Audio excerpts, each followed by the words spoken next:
Hola de nuevo a todos, me llamo Dolores Herrero, soy doctora en Historia del Arte y estoy especializada en las gárgolas y su iconografía.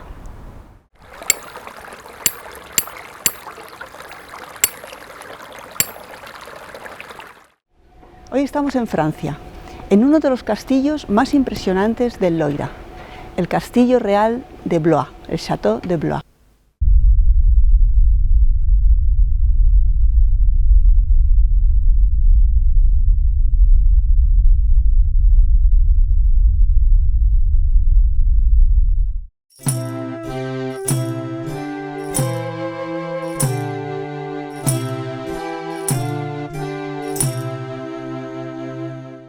Bueno, ya la arquitectura del castillo es magnífica, ya lo vais a ver, va desde el siglo XIII al siglo XVII, con lo cual tiene elementos medievales, renacentistas, es una joya arquitectónica.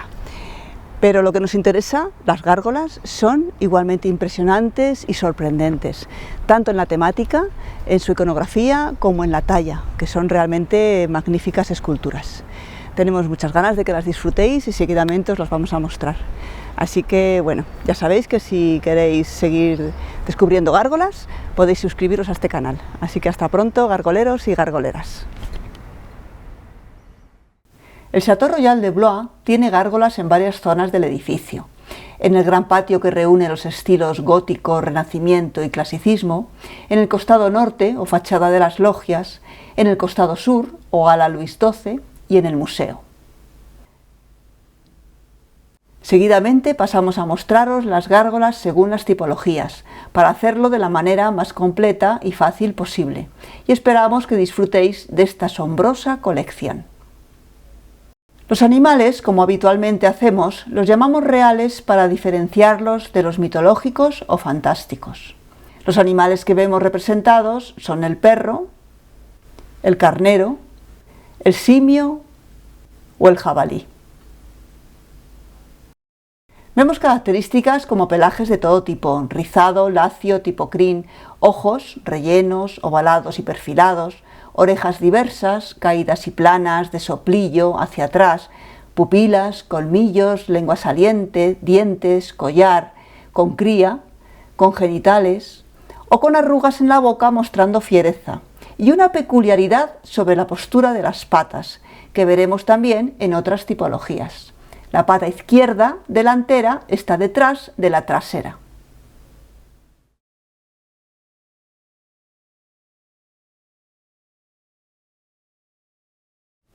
Destacamos un peculiar dragón de metal con escamas y lengua y cabeza emplumada, colocado al final de los tubos en el muro que sirven para canalizar el agua. También hay varios grifos con pelajes, plumajes y penachos. Un sátiro impresionante con la mano derecha en el cuello y una maravillosa esfinge.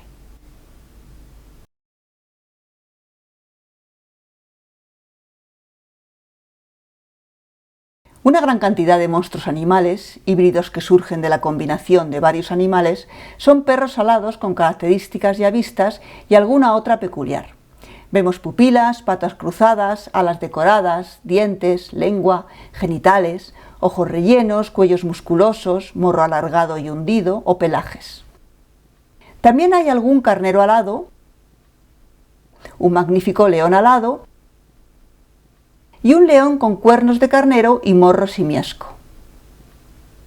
Aunque la gran mayoría tiene aspecto de monstruo animal, los que vais a ver a continuación los hemos englobado en la tipología demoníaca por tener elementos propios y destacados de esta. Nuevamente vemos cuadrúpedos alados, como el perro y carnero, con características ya vistas anteriormente y otras más propias de la tipología del demonio. Orejas puntiagudas, puente nasal o penacho marcado, gestos de fiereza, dobles pezuñas, protuberancia o cuerno frontal, cuello dragontino, alas membranosas y aspecto fantasmal y terrorífico.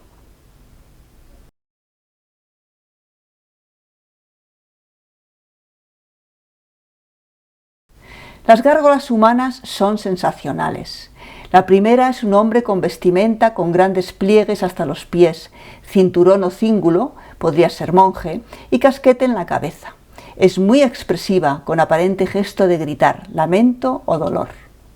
La segunda es un monje también con vestimenta con grandes pliegues hasta los pies, cinturón o cíngulo y tonsura en la cabeza. Es igualmente muy expresiva, con gesto devoto. La tercera es la figura de un hombre con un saco en la mano derecha. A simple vista, el saco parece un atillo. No obstante, también podría ser un saco de avaro.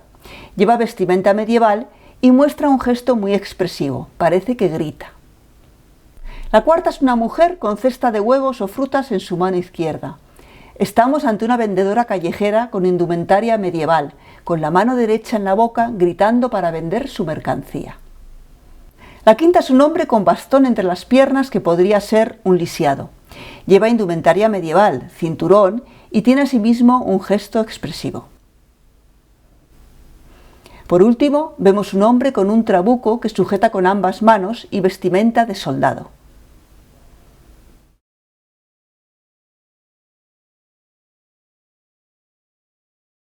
Finalmente vamos a ver las gárgolas del Museo del Castillo.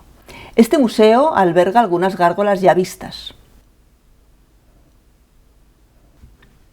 y otras nuevas que veremos a continuación y en las que vemos representados un perro y dos monstruos animales, perros alados.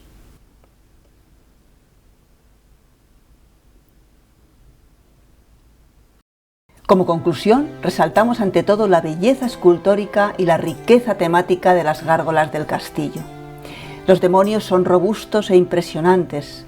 Destacamos su expresividad, con los gestos de fiereza y el aspecto terrorífico y fantasmal, acentuado con los ojos rellenos con pupilas. Pero sin duda, son las gárgolas humanas las que llaman totalmente la atención. Todas ellas son extraordinarias, son figuras dinámicas, expresivas, con gran plasticidad, y la temática es de una gran originalidad, mostrando profesiones y personajes insólitos. Un conjunto de gárgolas único y fascinante, una colección digna de admirar, y no solo las gárgolas, sino el castillo y sus dependencias, todo ello en una atmósfera llena de magia y encanto, la ciudad de Blois en Francia.